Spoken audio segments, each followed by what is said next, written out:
안녕하세요. 오늘은 인팁생각 성악설 대 성선설에 대해서 한번 생각해 보고자 합니다. 환경, 교육, 사회 이렇게 크게 세 가지로 나눌 수 있다 생각해요. 환경은 인간은 사회적인 동물이기 때문에 항상 사람이 생각보다 중요합니다. 내가 어떤 삶을 사는지는 내 주변에 어떤 사람이 있는지를 중요해요. 그래서 뭐 자기계발서든 뭐 좀 성공한 사람들이 강연을 하든 하면 이런 얘기 많이 하죠. 지금 옆에 있는 사람들 다 끊으라고 성공하려면. 근데 그게 맞는 말이에요, 사실. 왜냐면은 보통 사람들은 그렇게 크게 성공하고자 하는 마음을 안 가지거든요, 사실. 대부분 그냥 평범하게 살려고 해요. 웅대한 꿈을 가지거나 뭐 그런 게 없어요, 보통 사람들은. 내가 엄청 성공해서 큰 돈을 만져야지, 이런 생각을 가지고 행동하고 그렇게 나서는 사람이 별로 없다고요. 그런데 나는 그렇게 살고 싶어 하잖아요. 그러면은 주변 사람들이 다 말려요. 굳이 왜 그렇게 사냐부터 시작해서 내가 무슨 뭐 말을 하면은 그게 되겠냐. 왜냐면 그 사람들이 나쁜 게 아니라 애초에 자기들은 그럴 생각이 없는 사람들이거든요. 그래서 내가 성공하는데 사실상 도움이 안 되는 사람들이에요. 그렇기 때문에 내가 성공을 하려고 하면 환경부터 바꿔야 된다는 말을 하는 거예요. 진짜 성공한 사람들 만나서 조언을 구하고 그 사람들 어떻게 사는지 보고 듣고 따라하고 배우고 그게 중요하다는 거예요. 그러니까 내가 성공하고 싶다는 거 하나만으로도 내 환경을 그렇게 바꿔야 된다는 게 그 말이에요. 실제로 그렇습니다. 내 발목 잡을 수밖에 없어요. 왜냐면은 보통 사람들은 일부러 발목을 잡는 게 아니고 자기들은 그 생각을 하고 실제로 살고 있거든요.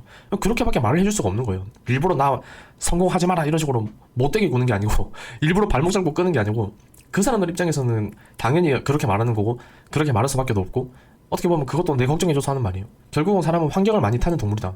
그래서 내가 어떤 사람이 되는지는 그 환경에 많이 달려있다. 두 번째, 교육은 어차피 인간은 이기적이고 이기적으로 사는 게 맞다. 이런 생각에 가득 차서 그렇게 교육도 배우고, 그러니까 집에서도 그렇게 가르치고, 사람은 이기적이어야 된다. 어떻게든 남의 것을 뺏어라. 어릴 때부터 그렇게 교육을 실제로 받고 잘하는 사람도 몇 명 봤어요, 제가. 책도 그런 거만 읽고, 대학 가서도 그런 강의를 듣고, 역시 이기적인 게 최고야. 그렇게 사는 사람들은 대부분 사회에서 사람들한테 버림받죠.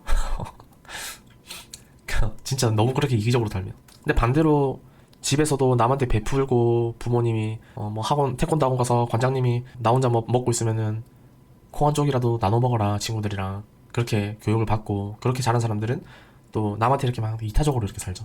베풀고 같이 돕고 살고. 교육도 그러니까 사람이 선하다 악하다가 되는 원인 중에 하나인 것 같아요. 사회를 또 보자면 이건 어떻게 보면 문화적인 차이라고도 할 수 있겠죠. 사회는 어떤 거냐면 우리나라에는 관계 지향적인 문화가 강하기 때문에 서구권의 개인적인 문화보다 처음 만나면은 이런 얘기 많이 하죠. 안녕하세요. 이름이 어떻게 되세요? 나이가 어떻게 되세요? 가족은 어떻게 되세요? 직업은 어떻게 되세요? 오만 거 다 물어보죠. 처음 만났는데.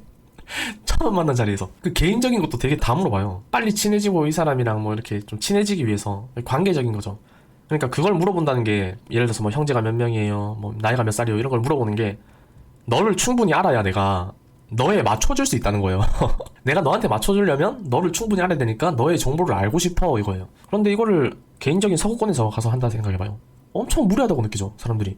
네가 뭔데 내 나이를 물어봐 이렇게 되는 거예요. 오히려 내가 그거를 공개하면은 네가 나에 대한 개인 정보를 막 알아서 사기를 치려나 이렇게 생각하기도 한단 말이에요. 그러니까 이게 사회 어떤 사회냐, 어떤 문화적인 차이가 있냐. 한국 사람들이 미국 가면은 뭐지 저거 사기꾼인가, 나쁜 놈 이런 소리도 많이 듣기도 하고. 오히려 미국 사람들이 한국에 오면은 되게 딱딱하다. 아니면 일본 사람들, 우리나라 사람들 일본 사람들을 많이 느끼죠 그렇게 하면. 저 사람들은 되게 앞뒤 다르고 가식적이다 뭐 이렇게 말도 많이 하고. 일본 사람은 일본에 살 때는 전혀 나쁜 사람이 아니에요. 잘 살고 있었어요. 오히려 좋은 사람일 수도 있어요. 근데 우리나라 오니까 갑자기 나쁜 사람 돼버리죠. 우리나라 사람도 우리나라에서는 되게 좋은 사람이었는데 갑자기 미국 가니까 다 나쁜 놈이래요. 사기꾼이니 뭐 하면서. 그런 식으로 또 사회적인 문화 차이 이런 게 있는 거죠. 결론은 제 생각에 인간은 처음부터 뭐 악하게 태어나는 것도 아니고 선하게 태어나는 것도 아니고 저는 그렇게 생각해요 이 문제를. 그런데 악하게 태어났다고 주장하는 사람들은 자기들이 그렇게 사는 거예요. 인간이 악하다고 믿는 사람들은 자기 환경이 지금 그렇고 자기가 실제로 이기적으로 살고 있는 사람들이 그런 말을 많이 해요. 되게 자기 것만 챙기고 그런 사람들이 이제 그렇게 믿고 싶은 거죠. 자기 믿고 싶은 대로 그렇게 믿는 거죠. 인간은 원래 악해. 내가 지금 악하게 살고 있거든. 이기적으로. 반대로 성선설을 주장한 사람들은 자기가 그렇게 살고 있는 거예요. 나는 지금 사람들이랑 잘 주고받고 베풀면서 잘 살고 있는데 내 주변에 다 착한 사람들밖에 없는데 왜 사람이 나빠? 다 처음부터 착하게 태어난 거 아닌가? 그렇게 얘기를 하는 거죠. 하지만 여기서 또 골치 아픈 이렇게 주고받을 수밖에 없는 게 결국은 사회적인 동물이다 보니까 인간이 상황에 적응하는 동물이고 그렇다 보니까 그렇게 착한 사람도 극한의 상황에 가면 나쁜 행동을 하기도 하고 나쁜 사람도 좋은 사람들을 많이 만나서 좋은 사람으로 발전할 수도 있고 사람들과 이타적으로 서로 주고받고 관계를 맺는 그런 사회적인 사람이 될 수도 있고, 정답은 성악설도 아니고 성선설도 아니고 그냥 사람은 중간이다, 그렇게 생각합니다. 다른 분들은 어떻게 생각하시는지 궁금하네요. 오늘 주제는 여기까지 하고 다음에 또 다른 주제로 찾아오겠습니다. 구독, 좋아요, 알림 설정, 많은 댓글 부탁드리겠습니다. 감사합니다.